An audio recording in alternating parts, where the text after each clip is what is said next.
blayzerwanda. Inkuru Nziza yayezu kilistu nk'uko yanditse Luka mweranda.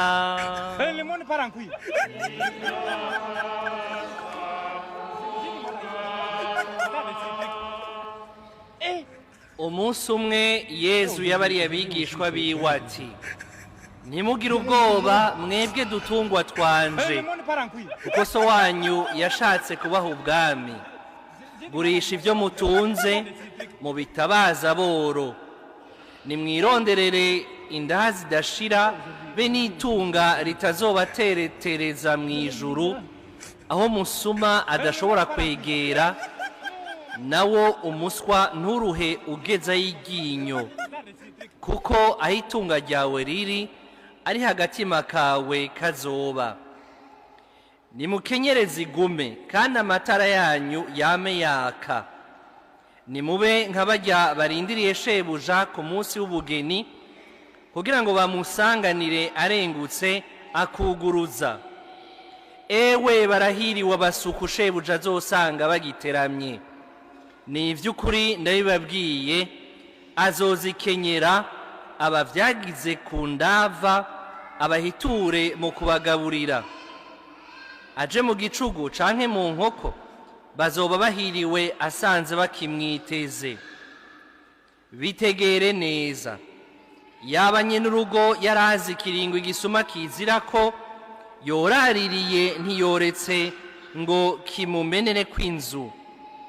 Nimwame mwiteguye na mwebwe nyene, kuko umwana w'umuntu azoza mu gihe mutari mumwiteze. Dushemeze ijambo ry'Imana.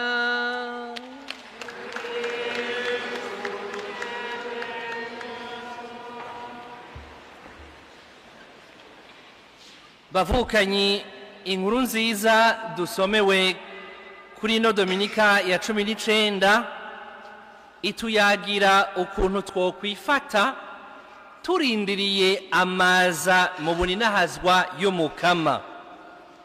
Hariho abakristu iyo bumvise ivy'umuhero w'isi, ivy'amaza y'umukama, baca bagira ubwoba. Ariko mu vy'ukuri izi nkuru nziza ntituzisomerwa kugira ngo tugire ubwoba, ahubwo tugire muri twebwe ukwizigira kudasanzwe. Mbere abakristu ba mbere, nivyo dusanga mu gitabo c'ivyahishuriwe umutumwa Yohani, bama basenga bagira bati maranata, no kuvuga ngo ingo mukama, garuka mukama, turakwiteze. Rero Yezu uno munsi atubwiye ngo nimwame mugavye, kuko mutazi umunsi n'isaha aho umwana w'umuntu azozira. Mbega uko kwama kutugavye bisigura iki? Duhamagariwe iki?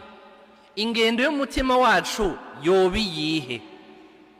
Kugira ngo tubizirikane neza, ni ngombwa ko dusoma ano majambo y'Imana twumvise guhera mu gisomwa ca mbere. blayzerwanda. Igisomwa